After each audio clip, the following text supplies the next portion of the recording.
सात संगत जी, प्यार से कहना धर निरंकार जी। सात संगत जी, बस निरंकार पर विश्वास कीजिए, जो चाहते हो वह मिलेगा और मिलता भी है। सात संगत जी, आशय प्रमाण करें और ध्यान से सुने। चलिए जानते हैं इस विचार के माध्यम से। सात संगत जी, यह बात बिल्कुल सच है।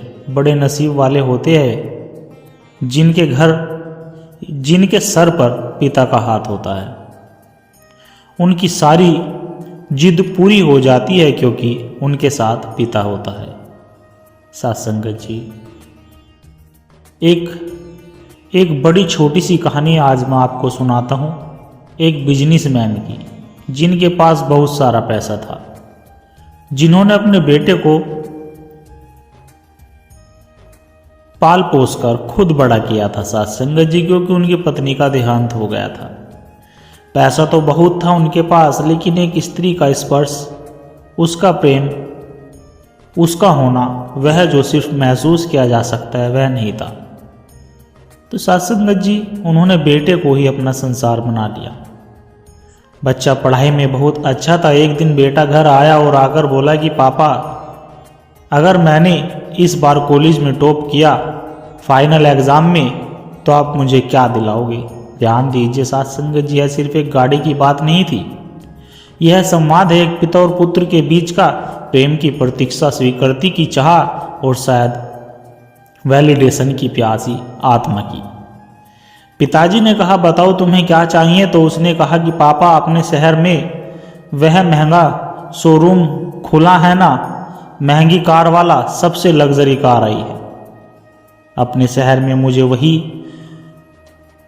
वही वाली गाड़ी चाहिए। पापा ने कहा, ठीक है बेटा, अगर तुम कॉलेज में टॉप कर जाते हो, सबसे बेहतर प्रदर्शन करते हो, तो कार तुम्हारी पक्की हो गई। बात पक्की हो गई, लेकिन सासंगत जी, जीवन में पक्की बातें भी कभी कभी अधूरी रह जाती है, या शायद हम ही अधूरे रह जाते हैं। उन्हें समझने में लड़के ने डबल एफर्ट के साथ और मेहनत के साथ पढ़ाई की और सच में कमाल कर दिया। जिस दिन वह कॉलेज पहुंचा रिजल्ट देखने के लिए, तो वहीं से कॉल कर दिया कि पापा, आपके बेटे ने टॉप कर दिया है, अब घर के आंगन में वह गाड़ी खड़ी हो जाए। बस यही मैं चाहता हूँ। मैं मिठाई लेकर के दोस्तों के साथ पार्टी करके कुछ टाइम बाद घर आ रहा हूँ, आप गाड़ी तैयार रखना। सात संगत जी, पिताजी ने कहा, ठीक है। बहुत खुश हुए। वाह क्या बात है। लड़के ने दोस्तों के साथ पार्टी की, मिठाई खरीदी, घर पहुंचा। 2-3 घंटे बाद तो फिर निराश हो गया, उदास हो गया। घर के आंगन में गाड़ी नहीं थी। उदास मन से पिताजी के कमरे में गया। पिताजी बड़े खुश थे कि वह बेटा कमाल कर दिया और उसे गिफ्ट दे दिया। यह तुम्हारे लिए। बेटा का दिमाग जो है बिल्कुल खराब हो चुका था कि पापा, यह क्या कर रहे हो, बात क्या हुई थी और आप गिफ्ट क्या दे रहे हो। फिर भी उसने पिताजी को प्रणाम किया, चरण स्पर्श किए और गया अपने कमरे में। सात संगत जी, जाकर के गिफ्ट खोला, रामायण रखी हुई थी। बोला, रामायण दिला दी? आपने तो मेरी बात ही नहीं मानी। एक चीज मांगी थी आपसे, वह भी नहीं दी। अब मैं जा रहा हूँ घर छोड़ करके, बहुत मेहनत करूँगा, कार खरीदूंगा, उसी कार से घर वापस आऊँगा। सात संगत जी, और फिर वह चला गया। एक दिन चिट्ठी में यह सब लिखकर, लेकिन फिर उसने घर नहीं छोड़ा।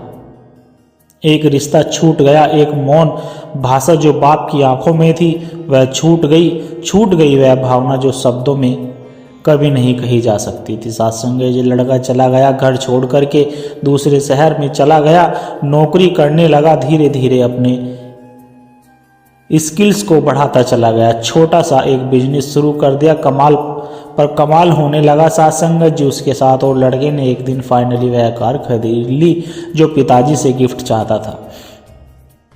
और जब वह कार खरीदी, तो सात संगत जी, उसने एक पल के लिए गौर किया कि जिस चीज को पाने के लिए वह सब कुछ छोड़ आया, उसे कहीं ज्यादा कीमती चीज तो उसने पीछे छोड़ दिया। एक जीवित पिता। गाड़ी जब बाहर खड़ी थी, तो उसने उसे देखते ही सोचने लगा कि क्या इस चीज के लिए मैंने अपने पिता से रिश्ता तोड़ लिया? क्या यह कार इतनी बड़ी हो गई कि मेरे पिताजी को मैंने भुला दिया? होता है ना सात संगत जी, जब चीज़ आपके पास आ जाती है तो आपको समझ आता है कि इतने भी कीमती नहीं थे वह, और एक सत्य यह है कि इच्छाएं बड़ी होती है, लेकिन जिनके लिए हम इच्छाएं पूरी करना चाहते हैं वह अगर चले जाए तो सब व्यर्थ लगता है। साथ संगत जी, बिना देरी के उसने पिताजी का नंबर डायल किया। फ़ोन जो था वह लगा और उधर से कॉल रिसीव किया। घर के नौकर ने। उसने कहा, सेठ जी तो 10 दिन पहले ही दुनिया छोड़कर चले गए। छोटे सेठ जी आपको बहुत याद करते थे बड़े सेठ। वह बड़े सेठ आपके बारे में बहुत बातें करते थे, बात करते करते रोने लग जाते थे। आप क्यों छोड़कर चले गए? आपने नंबर भी बदल दिया था, आपका कोई पता नहीं था, कांटेक्ट नहीं हो पाया, हम बता भी नहीं पाए कि अब सेठ जी इस दुनिया में नहीं रहे। तब सत्संगत जी पहली बार वह कार उसे भारी लगने लगी और वह चुप हो गया पूरी तरह से। अगली सुबह फ्लाइट पकड़कर अपने शहर पहुंच गया। पिताजी के घर गया। उसी कमरे में जहां पिताजी ने आखिरी बार उसे गिफ्ट दिया था वह पिताजी की तस्वीर टंगी हुई थी, उस पर माला लगी हुई थी। प्रणाम किया, वही रामायण रखी हुई थी। रामायण जी को उठाया और खोला तो पहले ही पेज पर वहां एक चिट्ठी रखी हुई थी जिस पर लिखा था कि मेरे बेटे, तुमने कमाल कर दिया, मेरा सर जो है गर्व से ऊंचा हो गया, तुमने कॉलेज में टॉप कर दिया, पढ़ाई में कमाल कर रहे हो, मैं तुम्हारा गिफ्ट तो देना चाहता हूँ, साथ ही कुछ संस्कार मिले इसलिए रामायण भी भेंट कर रहा हूँ।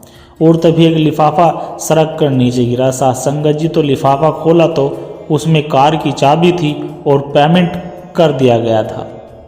वह कैश में तो उसका बिल भी था। लड़के को समझ आ गया कि पिताजी ने तो वह गिफ्ट जो दिया था उसकी पैकिंग को देख के मैं पता नहीं क्या समझ बैठा। सत्संगत जी, पिताजी ने तो मेरी मनपसंद कार मुझे दे दी थी, मैं ही नहीं समझ पाया। रोता चला गया, रोता ही रहा। कार तो थी लेकिन पिताजी अब नहीं थे, उसने आखिरी बार मिल भी नहीं पाया। सत्संगत जी, यह कहानी सिर्फ एक पिता और बेटे की नहीं है, हम सब की कहानी है। सत्संगत जी, हम और हमारे पिता वह परम पिता जिनके प्रेम की भाषा अक्सर हम समझ नहीं पाते। आपने गौर किया सत्संगत जी, हम परमात्मा से कुछ मांगते हैं और जब जवाब मिलता है मगर जिस पैकेट में आता है वह हमें पसंद नहीं आता। हम कहते हैं परमात्मा मुझे सफलता चाहिए, और जब आता है संघर्ष के रूप में हम कहते हैं परमात्मा मुझे धैर्य चाहिए। वह देते हैं परिस्थितियाँ जहाँ सब्र खोना आसान होता है, हम कहते हैं प्रेम चाहिए। सत्संगत जी, और मिलते हैं ऐसे लोग जो हमें तोड़ दे, धोखा दे, ताकि हम सीख सके सच्चा प्रेम क्या होता है। हमें लगता है कि परमात्मा हमें इग्नोर कर रहा है, हमें नहीं समझते, लेकिन क्या आपने कभी सोचा है वह तो वही दे रहे हैं जो हमने मांगा है। सत्संगत जी, बस पैकिंग अलग है। रामायण की उस पैकिंग में कार की चाबी छुपी हुई थी, वैसे ही ठीक आपके दुखों में आपकी खुशियाँ छुपी हुई होती है। सत्संगत जी, आपके संघर्षों में आपकी ताकत, आपकी असफलताओं में आपकी असली पहचान छुपी है। हम बस खोलना नहीं जानते, देखने की नज़र नहीं रखते। ईश्वर कोई अमेजोन डिलीवरी बॉय नहीं कि हम जो चाहे वैसा ही वैसी पैकिंग में दे दे। वह पिता है और एक पिता वही देता है जो जरूरी होता है, सिर्फ वह नहीं चाहिए। सत्संगत जी, और जब हम यह नहीं समझते हम उनकी नीतियों से नाराज रहते और उससे दूर हो जाते हैं, लेकिन वो तो फिर भी रोज़ आपके दरवाजे पर गिफ्ट छोड़ता है, बस हम खोलते ही नहीं और कहते हैं कि भगवान मेरी सुनता नहीं। याद रखिए सत्संगत जी, ऊपर वाले का प्लान हमारे प्लान से बेहतर नहीं, लाख गुना बेहतर है।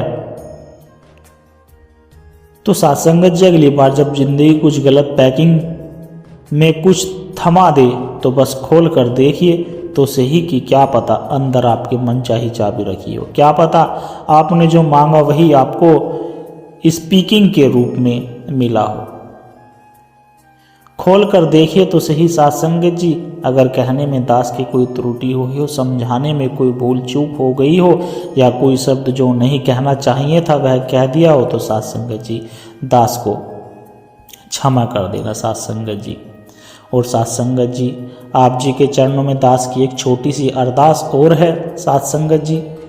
अगर इन विचारों ने आपके दिल को छुआ है, अगर आपको आत्मिक शांति का एक कण भी महसूस हुआ है, तो इस विचार के ज्ञान के प्रसाद को केवल अपने तक सीमित ना रखे, इस प्रेम के पैगाम को आगे औरों तक भी पहुंचाए, क्योंकि एक दिए से ही दूसरा दिया जलता है। साथ संगत जी, जब हम इस सत्य की आवाज़ को और रूहों तक पहुंचाने का माध्यम बनते हैं तो यह भी निरंकार की एक बहुत सुंदर सेवा ही है। और इस ज्ञान की धारा से सतगुरु के इन विचारों से निरंतर जुड़े रहने के लिए आप इस सत्संग के डिजिटल परिवार का हिस्सा बन सकते हैं, ताकि जब भी कोई नया विचार साझा हो वह आप तक सहज ही पहुँच जाए और हम एक दूसरे के विश्वास से बल मिलता रहे।